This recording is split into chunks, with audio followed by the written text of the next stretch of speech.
Merry Christmas! So, have you heard the one where I spent Christmas in a psych ward? Yes, it is true. So, there'll be a lot of like Christmas confessions in this one. This was a formative time in my life. My home life, I was now living with my mom and my stepdad. I had been going to Catholic school. So, like, my friend group from where I went to school in the primary years, that had like broken up. My grandfather had passed. Like, I had this like all consuming crush where he didn't really even know I existed. All these like 1980s problems. I didn't really have anywhere to land. I wasn't a gymnast. I wasn't a dancer. I didn't have anything to do. And on top of that, I had horrible endometriosis, which wrecked me in the gut area, but also in my hormones. So with all of that, I think it was too much put upon me. I had the spirit of depression. I had the spirit of suicide, and I don't know if you've gone through suicidal thoughts. It is hard. It is hard. It is full of hopelessness, and to get out of that, I wasn't seeing a way.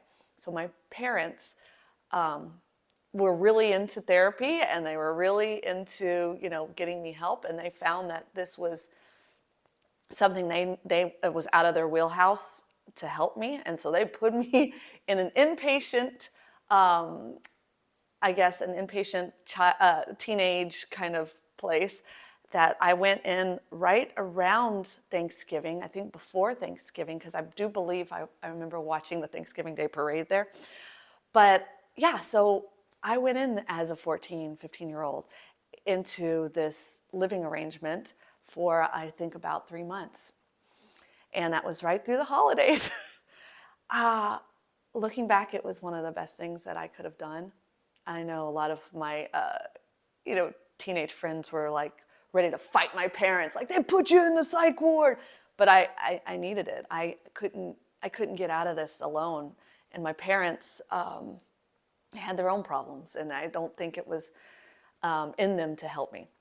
Well, being in this, I don't want to call it a psych ward, being in this hospital, this inpatient hospital, I met some characters for sure.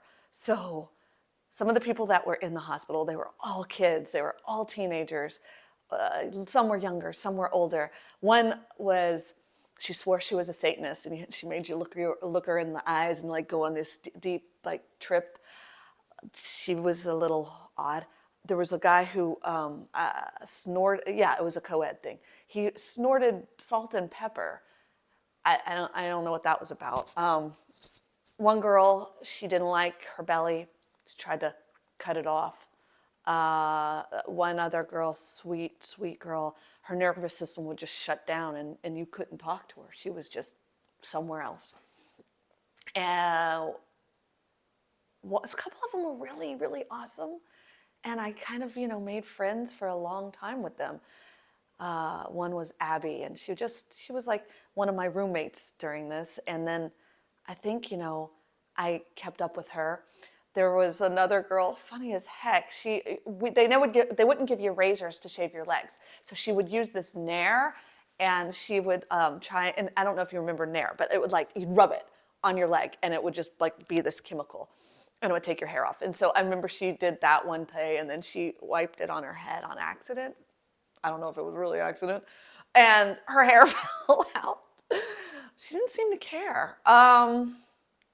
I remember one of the roommates that I had, she came out as a lesbian, and I remember they were like, "Oh, you can't be roommates anymore." And I remember I was always fighting something, and I'm like, "This is crazy. This is like you're being, bigots, and you can't separate us. We're roommates."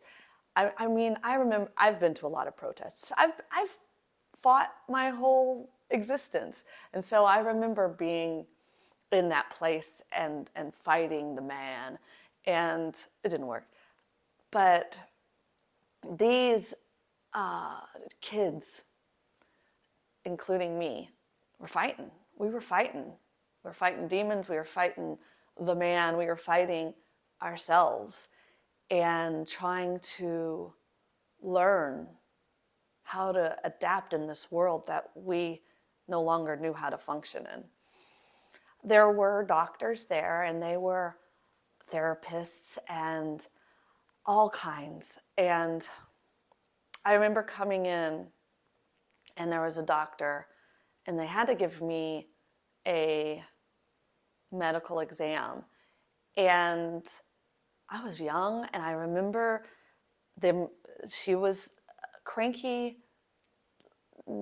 woman who probably was sick of her job. But she had to give me a pelvic exam. And I remember this was the first pelvic exam I'd ever had. And I was so freaked out. And I remember talking to the people, the other staff members, and being like, this isn't right. And so, like, within this hospital now, all of a sudden, I've accused her of like sexual abuse, and that's not really what I intended.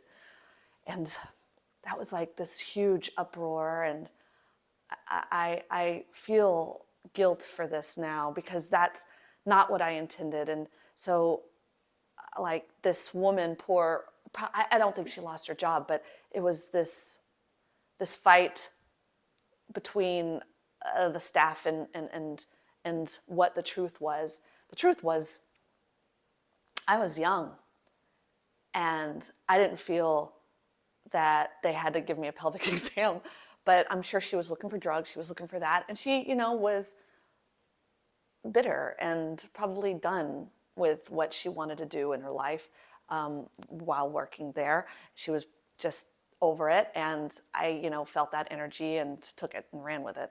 There was one doctor, therapist, and I remember he was the cool one. He had a glass eye, and sometimes, like, he would take it out and allow himself to be vulnerable. But he's the one that came to me, and he's like, what's the truth with this situation? And was able to talk it through, and we were able to get through it and get that out in the open, and able to heal from probably some things in my life where I didn't have to fight so hard. And so I appreciated him, and I appreciated that experience to help get me through, communicating with adults, to being able to stand in what I felt was truth and be able to start as a teenager to communicate. There was a priest there too, and I'll never forget this. I got flowers because I think it was, a holiday. I don't know. I remember getting flowers from my family. And the priest saw the flowers, and I'd had them for, a week or so, and he's like, they're in such great condition. He's like, what that means is that you have willpower not to touch them, because the oils in your skin, when you touch the flowers, make them start to die off faster. And he's like, by me looking at these flowers, I kind of get an idea of who you are as an individual and your willpower, and you're able to look at the flowers and appreciate the flowers without putting your mark on them. I was like, oh, that's some deep stuff. So that stuck with me. During this time, I don't know whose idea this was, they decided to find my biological father. They told me they had to find him. Now that I know my biological father and I have had a relationship with him since I've been in my 40s, I'm starting to find out the truth. They had told me they needed to find a private detective to find him, and that they had no idea. All along, they knew. And all along, he had been sending checks. This is another story for another time, which I will come to. But in the hospital, they decided to bring in, I don't know if they thought, oh, this will help, we'll mend this relationship, we'll help her mend this relationship, and it will help her not be depressed. It'll help her not be suicidal.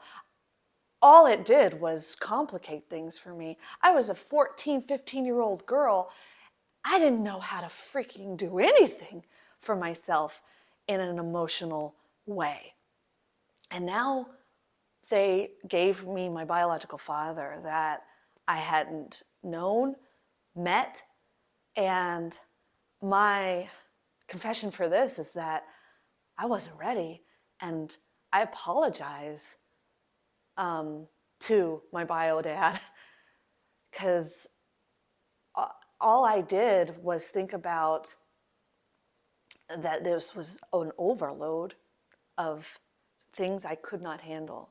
I had my stepdad who was bringing me up, and that feeling of like I had to deny him, or that I had to choose, made things much more complicated for me. Besides the emotions that I was also going through of my own selfish, needs as a teenager, that I was like, more family, more problems. So I did end up breaking up that relationship and just saying, it's not time, I can't do it. And I'm sure that was very hard for Michael, my biological father. And we're healing from it now, and we're dealing with it now. Again, another story. But at the time, there was a lot of jumbled emotions up in my head. And the big turning point in this hospital wasn't meeting my biological father, wasn't, coming to terms with these doctors. I remember it was a simple thing. I was looking out the window, and I saw a storm, and it was this huge Texas storm, and it was coming. And I don't know why I'm crying. I know why I'm crying, actually, because this was the first time I felt God. And this was the first time I felt hope.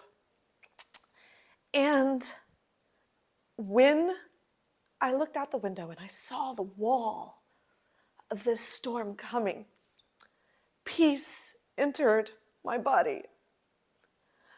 Like in every cell of my being, I felt peace. And that was the first time I ever felt it. And now I feel it every day when I pray. And that's how I know it's God.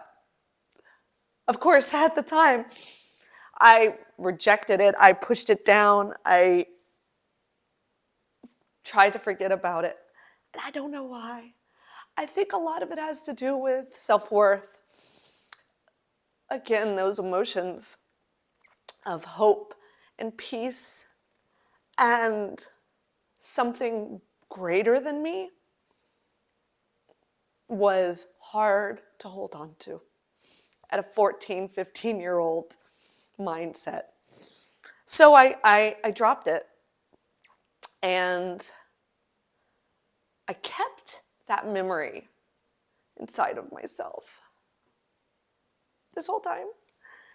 And I don't think I ever really realized that that was my first encounter with God. But now I know. And I thank him for this, because I did not die from suicide. And I did not come into depression after this as much. I battled it, and I had another suicide attempt, but I didn't die. And for all the people out there, I pray for you, because I know how hard it is to be in that hopeless state. But it's not real. It's a deception. And if you can see yourself through this, and see yourself through the depression, the suicide, there is hope. Oh, God, my life now, it's like a totally different life. I am in a totally different world. I don't have depression. I don't have suicide. I don't have it. It's gone. And I'm very thankful. And God, this is a depressing Christmas video. I'm sorry. Merry Christmas.